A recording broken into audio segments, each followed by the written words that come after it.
मसीह के बाबरकत और जलाली नाम में नाज़रीन आपकी सलामती हो। मैं हूं आपकी होस्ट सितारा सुनील, प्रोग्राम हतमी सच्चाई के साथ, और हमारे साथ मौजूद हैं पास्टर शफीक कमल साहब। नाज़रीन, प्रोग्राम का आगाज़ मैं कलाम की खूबसूरत बात से करना चाहूँगी। पाक कलाम में लिखा है, हक बात को हरगिज़ मेरे मुँह से जुदा ना होने दे और मेरा एतमाद तेरे अहकाम पर है। आज कुछ मुश्किल सवालात के साथ हम पास्टर शफीक कमल की तरफ चलेंगे। पास साहब, आज के सवाल ज़रा खासे मुश्किल हैं। कोई बात नहीं, चलें कोशिश करेंगे। चलें शुरू करते हैं। पास साहब, पहला सवाल मैं आपसे करना चाहूँगी कि आप खामखा मसीह यीशु को सन ऑफ गॉड कहते हैं, खुदा का बेटा कहते हैं, जबकि उसने तो सन ऑफ गॉड के नज़रिए को पाक कलाम में 86 टाइम जो है वो उसने रद्द कर दिया। कैसे? कलाम में वजाहत है इस चीज़ की, उसने अपने आप को इब्ने आदम कहा है, खुदा का बेटा नहीं कहा। ठीक है, तकरीबन 86 दफ़ा उसने अपने आप को कोट किया है पाक कलाम में। ठीक है, मसीह यीशु जब अपने आप को सन ऑफ गॉड कहते थे, इसका ये मतलब था कि वो गॉड है, बज़ाते खुद वो खुदा हैं। यानी मैंने लास्ट प्रोग्राम में भी ये बात बताई थी कि किसी को शेर कह लें या शेर का बच्चा कह लें, दोनों का मतलब बहादुर है। जब मसीह यीशु को हम खुदा कहते हैं, खुदावंद कहते हैं या खुदा का बेटा कहते हैं, एक ही बात है। आपका सवाल ये है, आपका नहीं, आपने तो सवाल आया होगा, आपने जी नाज़रीन की तरफ से पास साहब, जी हाँ, बहुत सारे नाज़रीन ने पूछा है। ठीक है कि मसीह यीशु ने तकरीबन 86 मरतबा अपने आप को इब्ने आदम कहा, गोया कि वो सन ऑफ गॉड के नज़रिए को रद्द कर रहे हैं। नहीं, मसीह यीशु ने अगर अपने आप को इब्ने आदम कहा तो इब्ने आदम का वैसे लफ्ज़ी मतलब ये है कि आदम का बेटा या नस्ल इंसानी से। बात यह है कि कोई भी शख्स इस वक्त दुनिया में 7.7 अरब की आबादी है, कभी किसी इंसान को अपना ये तारुफ करवाते आपने सुना जी मैं इंसान का बच्चा हूँ? ये कहने की ज़रूरत नहीं, हमें पता है कि वो इंसान का बच्चा है। नहीं, बस अब कई लोग तो कह देते हैं इंसान का बच्चा बन जाए। अब बनना एक अलग बात है कि जब वो, हाँ ये बिल्कुल ठीक आपने कहा कि जब वो अपने आप को बतौर इंसान बिहेव नहीं कर रहा होता तो हम कहते हैं इंसान का बच्चा। इंसान का बच्चा। मसीह यीशु जब अपने आप को स्पेसिफिकली ये कह के मुतारफ़ करवा रहे थे कि मैं इब्ने आदम हूँ, तो वो कहते थे इब्ने आदम इसलिए आया कि लोगों को ज़िंदगी दे, बल्कि हमेशा की ज़िंदगी दे। इब्ने आदम इसलिए आया, इब्ने आदम का ये काम है, इब्ने आदम को ज़मीन पर गुनाह माफ़ करने का इख्तियार है। तो दो बातें इसके साथ वो अटैच करते थे, आया और इब्ने आदम को ये इख्तियार है। तो इब्ने आदम कहने का मतलब समझें, हम कहते हैं कि जब वो अपने आप को इब्ने आदम कहते हैं तो दरअसल ये उसका खुदाई टाइटल है। ये उसकी अलूहियत की तरफ इशारा है कि मैं हूँ खुदा, मैं हूँ आसमान का रहने वाला, लेकिन ज़मीन पर इंसान बन के आया हूँ। और इसके पीछे भी एक थियोलॉजी है कि जब बनी इसराइल ने मूसा से कहा कि हम खुदा को देखना चाहते हैं, तो खुदा ने अपना जलाल थोड़ा सा उनको दिखाया, पहाड़ कांप रहा था, धुआं उठ रहा था। तो बनी इसराइल ने कहा कि आइंदा को खुदा बराह रास्त हमसे कलाम ना करे, ता ना हो कि हम मर जाएं। और मूसा को कहा कि तो आपके ज़रिए, मीडिएटर के ज़रिए हमसे खुदा कलाम करे तो ठीक है। इस्तिस्ना 18वें बाब में खुदा ने कहा कि अब मैं बराह रास्त नहीं आऊँगा, बल्कि इंसान की मानद बन कर आऊँगा। जिस तरह मूसा इंसान है, इसी तरह मीडिएटर इंसान की सूरत में आ जाऊँगा दरमियानी, और ये तेरी उस दरख्वास्त के मुताबिक होगा जो पब्लिक ने कोई हुरब पर की थी। सही। तो इसलिए खुदा उस दरख्वास्त के मुताबिक मीडिएटर बन के भी, इंसान बन के भी खुद ही ज़मीन पर आ गया था, ताकि लोग उसको बर्दाश्त कर सकें और एक दूसरे के साथ ताल्लुक़ कायम किया जा सके। तो मसीह यीशु ने जहाँ भी अपने आप को इब्ने आदम कहा तो दरअसल वो ये कह रहे थे कि हूँ मैं खुदा, लेकिन इंसान बन के आया हूँ, ज़मीन पर आए, ज़मीन पर आ गए। ठीक है। और उसका हमें पता चलता था। मसलन कहते थे कि इब्ने आदम सब्बत का भी मालिक है, इब्ने आदम को ज़मीन पर गुनाह माफ़ करने का इख्तियार है। और जब गुनाह माफ़ किए तो साथ एक बात और कही थी कि अपनी चारपाई उठा और चल, मफलूज को ये कहा, और उसने सचमुच चारपाई उठाई और चलने लगा। तो जब गुनाह माफ़ कर दिए तो खुद लोगों ने ये इतराज़ किया या इतराफ़ किया, मैं ये कहूँगा कि भाई गुनाह माफ़ तो सिर्फ खुदा कर सकता है। इतराफ़ कह सकते हैं इसका। हाँ जी जी, तो इतराज़ भी था, इतराफ़ भी हाँ था। जी, इतराज़ भी था, इतराफ़ कि गुनाह तो सिर्फ खुदा माफ़ कर सकता। और जब मसीह यीशु ने इब्ने आदम के तौर पर गुनाह माफ़ भी कर दिए और उसको शिफा भी दे दी, तो इसका मतलब खुदा था। तो ये आपकी अंडरस्टैंडिंग का मसला है। हमारे लिए तो इसमें कोई मसला नहीं है। 100 से ऊपर कोई मसीह के टाइटल्स हमें मिलते हैं, और सब टाइटल्स को जब मिलाकर हम देखते हैं तो फिर मसीह की कामिल तस्वीर हमारे सामने, शख्सियत और तस्वीर उसकी उभर कर सामने आ जाती है। ठीक है, कि वो एक अपने खुदा भी थे, खुदा का बेटा भी था, इब्ने आदम भी था जी। बस अब अगला एक सवाल है, हमारे एक व्यूअर्स हैं मोहम्मद सईद काजी साहब, उन्होंने एक सवाल किया है। उन्होंने ये पूछा है कि आप हमें ये बताएं कि कहाँ लिखा है कि खुदा ने बनी इसराइल से ये वादा किया था कि क्योंकि तुमने मेरी शरीयत पर अमल नहीं किया, तुम गुनहगार हो, इसलिए मैं जो हूँ तुम्हारा फिद्या देकर तुम्हारे गुनाहों से निजात दूंगा। ये बात आप कैसे साबित कर सकते हैं? बनी इसराइल को ये कहाँ कहा गया है? शायद मोहम्मद सईद काजी साहब के ज़हन में यह है कि एक ही जगह पर सारा लिखा हुआ हो, तो फिर शायद उनको यकीन आ जाएगा। बाइबल इन नज़रियात से भरी पड़ी है। हम आदम से शुरू कर लें तो खुदा ने कहा था, जिस दिन तूने ये किया तू मरा, जिस दिन तूने फल खाया तू मरा। और जितने भी 613 तकरीबन अहकामात खुदा ने दिए, उनकी पाबंदी इंसान पर लाजमी थी, और शरीयत की खिलाफ वर्जी ही दरअसल गुनाह है। सही। तो अहबार की किताब में तो हमें कुर्बानियों का सिलसिला मिलता है कि अगर आप गलती करें, शरीयत का कोई हुक्म तोड़ें, तो यह गुनाह है। उसकी माफ़ी बगैर खून बहाए माफ़ी नहीं, उसके लिए कुर्बानी फिदिये के तौर पर देनी पड़ेगी। बनी इसराइल साल हा साल सदियों तक अपने गुनाहों की कुर्बानियाँ देते रहे फिदिये के तौर पर, और सरदार काहिन के सामने हैकल के अंदर जाकर अपने गुनाहों का एतराफ़ करते रहे। बस अब अगर मैं ये भी अगर यहाँ ऐड करना चाहूँ कि जैसे हमारे अहले इस्लाम है, ये भी जब वो करते हैं कुर्बानी, तो वो भी आई थिंक यही है कॉन्सेप्ट। हो सकता गुनाह की कुर्बानी के तौर पे जानवर कुर्बान नहीं, लेकिन मुझे पहले बाइबल का बयान करने दें कि बाइबल क्या कहती है। साल हा साल ये गुनाहों की माफ़ी के लिए कुर्बानियाँ गुजरानते रहे। साल में एक दफ़ा सरदार काहिन पूरी कौम के लिए भी कुर्बानी करता था, यौम कपूर के दिन। हो सकता है कि गलती से या सहवन किसी से कोई खता होगी हो, उसको याद ना और उसने कुर्बानी ना की हो, वो कौम से काट दिया जाए। साल में एक दफ़ा यौम कपूर के दिन सरदार काहिन कुर्बानी करता था, और कौम की कुर्बानी करने से पहले वो अपने और अपने ख़ानदान के लिए कुर्बानी करता था, फिर कौम के लिए कुर्बानी करता था। ये यौम कपूर जो है, ये साल हा साल। बस अब जरा इसको खुल के बयान कीजिए, यौम कपूर क्या है? यौम कफारा आप कह लें, यौम कफारा, ठीक है। दूसरे लफ्ज़ों में से यौम कफारा भी कह सकते हैं। पूरी कौम के लिए कफारा दिया जाता है। अब आप ये देखें कि हैकल में कुर्बानगाह से हर वक्त धुआं उठ रहा था, हर वक्त आग जल रही थी, और लिखा था कि उसमें हर वक्त आग जलती, मज़बा पर आग जलती रहनी चाहिए। जिस तरह अगर आप पंजाब में जाएं तो जो ईंटें पकाने वाले भट्टे, आपको दूर से चिमनी से धुआं निकलता है, जिसका मतलब भट्टा चल रहा है, ईंटें पक रही हैं, काम हो रहा है। तो हैकल से धुआं उठने का, कुर्बानगाह से धुआं उठने का मतलब था कि इंसान अभी तक गुनाहगार है। बात समझ आ रही है? समझ आ रही है। कुर्बानियाँ हो रही हैं, गुनाहों की माफ़ी हो रही है, ये सिलसिला जारी है। लेकिन लोग भी इस बात से तंग थे कि भी कुर्बानियाँ सिलसिला जारी है, यौम कबूर भी जारी है, कोई मुस्तकिल इंतज़ाम होना चाहिए। मसीह ने कामल और काफ़ी कुर्बानी गुजरान दी सलीब पर। जो मसीह, ये दायमी कुर्बानी थी, ये साल हा साल करने की ज़रूरत नहीं है, एक ही दफ़ा पक्की कुर्बानी गुजार दी।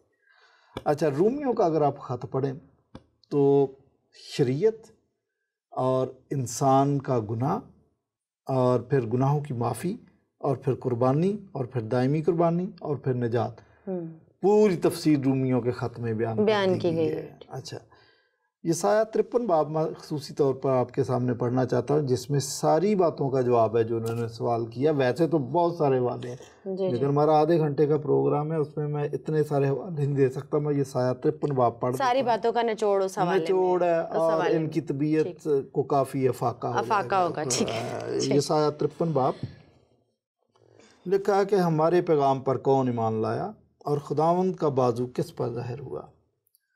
पर वो उसके आगे कौंपल की तरह और खुश्क ज़मीन से जड़ की मानद फूट निकला है। ना उसकी कोई शक्ल व सूरत है, ना खूबसूरती, और जब हम उस पर निगाह करें तो कुछ हुस्न व जमाल नहीं कि हम उसके मुश्ताक हों। वो आदमियों में हकीर व मरदूद, मर्द गमनाक और रंज का आशना था। लोग उससे गोया रूपोश थे और उसकी तहकीर की गई, और हमने उसकी कुछ कदर न जानी। तो भी उसने हमारी मशक्क़तें उठा लीं और हमारे गमों को बर्दाश्त किया, पर हमने उसे खुदा का मारा कूटा और सताया हुआ समझा।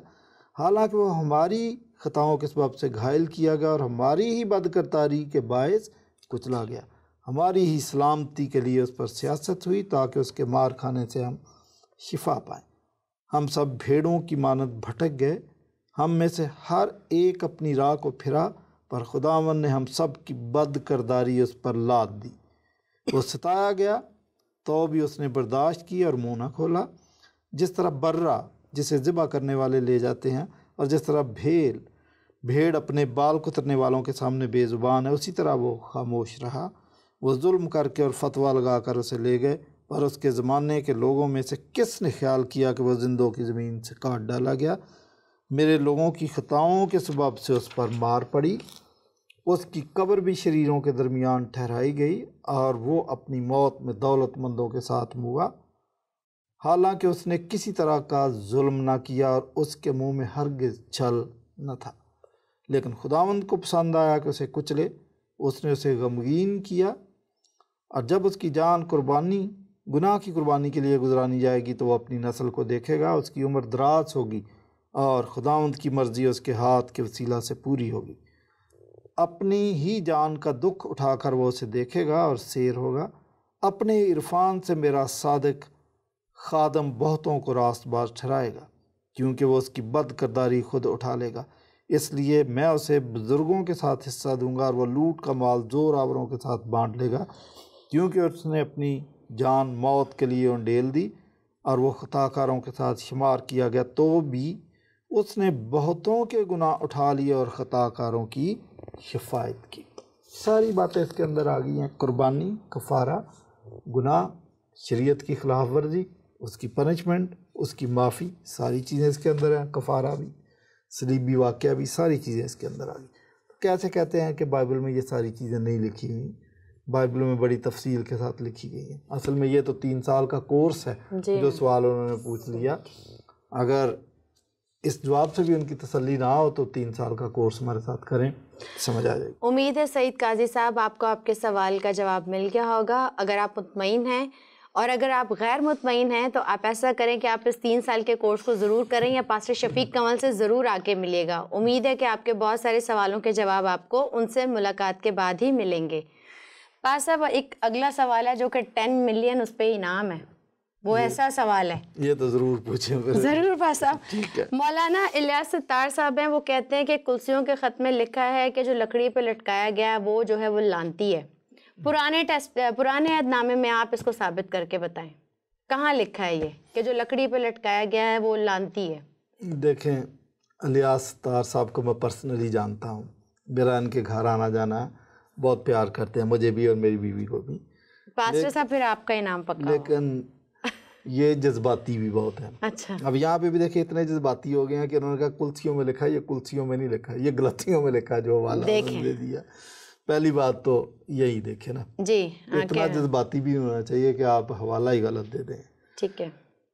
कहते हैं कि जी कहीं नहीं लिखा कि जो लकड़ी पर लटकाया गया वो लानती है। तो ओल्ड टेस्टामेंट में कहीं नहीं लिखा 10 मिलियन का इनाम दे रहे हैं। तो बेहतर होता है कि आप 10 मिलियन का चेक उनसे पहले ले लेते, क्योंकि जवाब मैंने दे दिया। अच्छा, ठीक है। अब मैंने अगर पहले जवाब दे दिया तो ये 10 मिलियन क्या, ये 1 लाख भी नहीं देना। ये हम अपने कंट्रोल रूम में कह देंगे, वो आगे देखें कैसे। ठीक है। इस्तिस्ना 21वां बाब, उसकी 22वीं और 23 आयत आपके सामने कलाम से आप हवाला देकर जी, जिसको कहते हैं ना कि कहीं नहीं लिखा जी।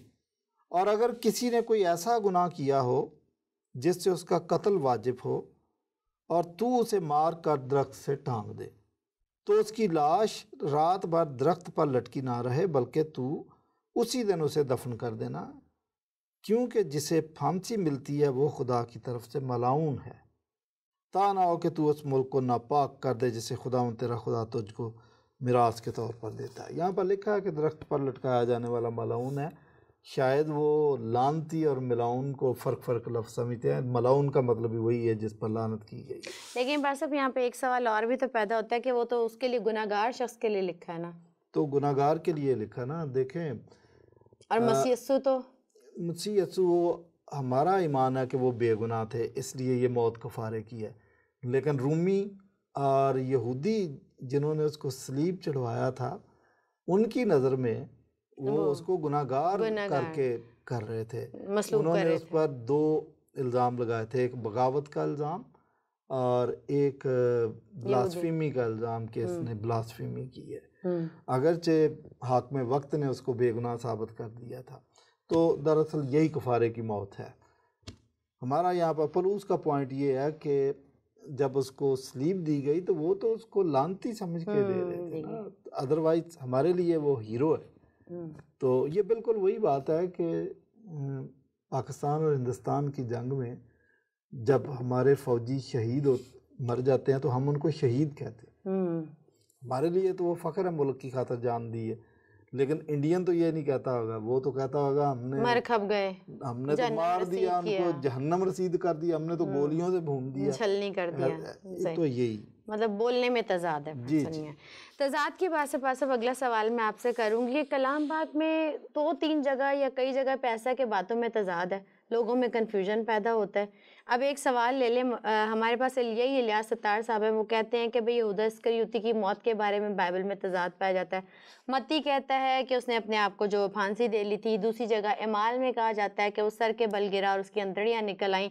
तो उसकी मौत के बारे में 2 जगह तजाद है। तो लोगों में कन्फ्यूजन नहीं पैदा होगा इस बात से? क्योंकि मत्ती कुछ और कह रहा है, एमाल कुछ और बयान कर रहा है। कोई तजाद नहीं है।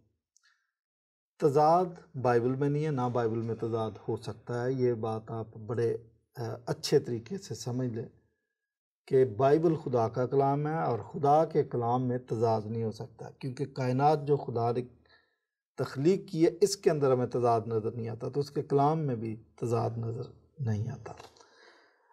आपके जहन में तजाद होता है, मतलब मेरे जहन में तजाद नहीं है, मैं भी आपको बताऊंगा, आप कहेंगे ये तो बिल्कुल ठीक है। चले ठीक है, ऐसा ही है कि उसने फांसी ली है और ख़ुदकुशी की है या फांसी कैसे लेते हैं? गले में रस्सा लटका के लेते हैं। इसने भी जाके दरख्त के साथ रस्सा बांध कर गले में लटका के ये लटक गया। अब अगली बात आप कह रहे हैं जी उसकी तो मौत गिरने से, सर के बल गिरा और अंतड़ियाँ निकल गई। देखें, ये यहूदियों का हीरो नहीं था। उन्होंने काम लिया, उसके लिए उसको पेमेंट की 30 रुपए दे के, ठीक है ना। बाद में ये पछताया, तो जब पछताया तो इसके साथ वही हुआ कि धोबी का कुत्ता ना घर का ना घाट का। ये पैसे वापस करने गया, उन्होंने पैसे वापस नहीं ली। तो ये कोई हीरो नहीं था कि ये फांसी ली तो उसको जनाब उतारते और 21 तोपों की सलामी देते कि ये और फिर जनाब उमरा आ जाते, गवर्नर आ जाते, तो उसको फ़लस्तीन के या रोम के झंडे में उसको लपेट कर दफन करते। ऐसा कुछ नहीं था। इसने जब फांसी ली है तो ये लटका रहा। हमें नहीं पता 4 दिन लटका रहा, 5 दिन लटका रहा।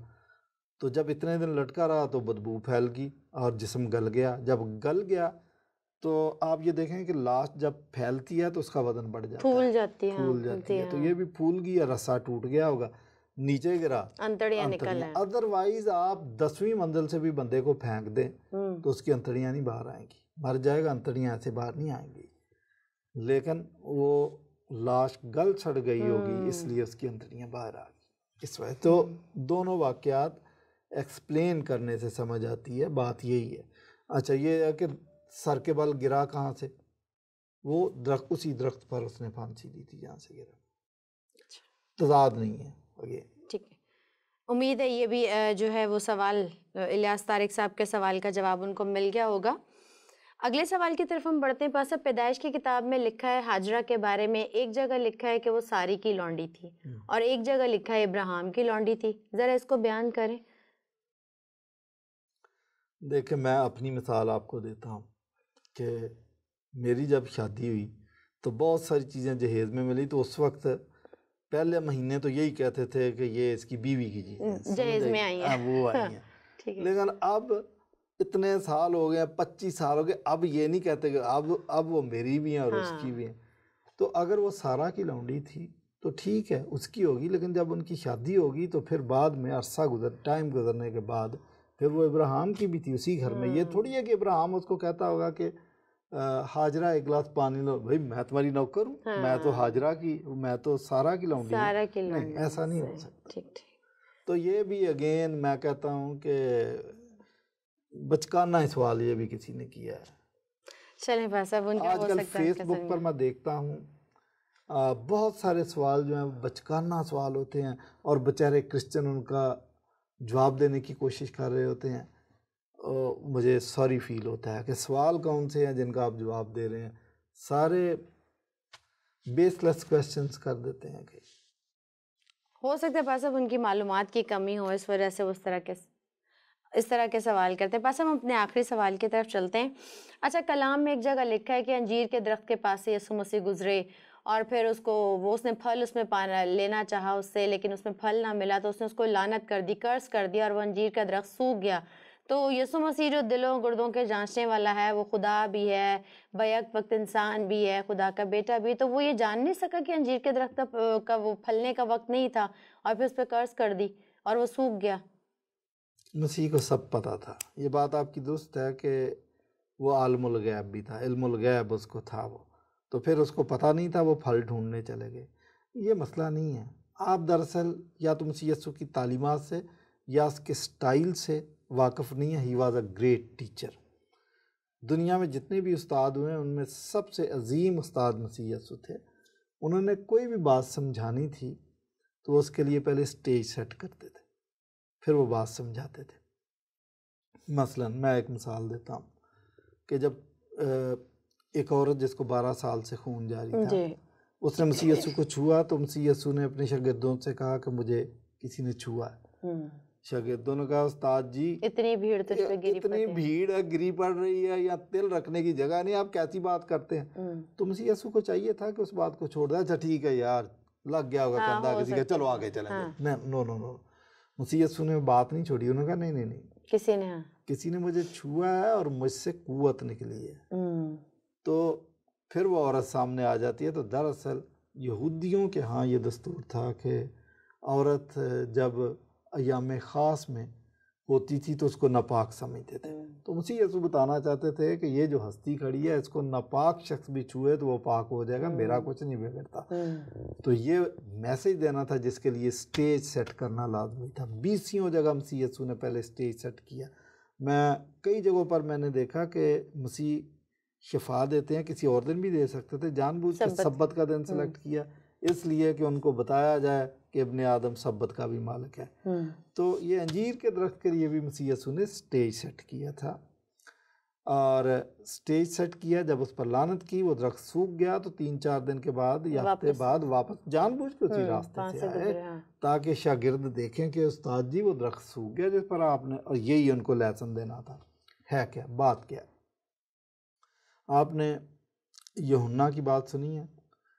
सदियों के बाद जब बनी इसराइल अपनी ज़िंदगी से खुदा के लिए फल पैदा नहीं कर सके, तो यूहन्ना इस्तबागी ने आते ही एक स्टेटमेंट जारी की, अब तो दरख्तों की जड़ों पर कुल्हाड़ा रखा है, जो दरख्त अच्छा फल नहीं लाता काटा और आग में डाला जाता है। एक मसीह यीशु ने तमसील भी बयान की कि एक मालिक जो है उसने बागबान से पूछा, भाई ये दरख्त मैं आ रहा हूँ, फल तो देता नहीं है, उसको काट दो, जगह घेरी हुई है। उसने कहा 1 साल दे दो, मैं थाला खोदता हूँ, पानी खाद डालूंगा, अगले साल फल दे दिया तो ठीक, नहीं तो वरना काट दे। तो ये एक थियोलॉजी है कि इंसान की ज़िंदगी के अंदर फल होना चाहिए।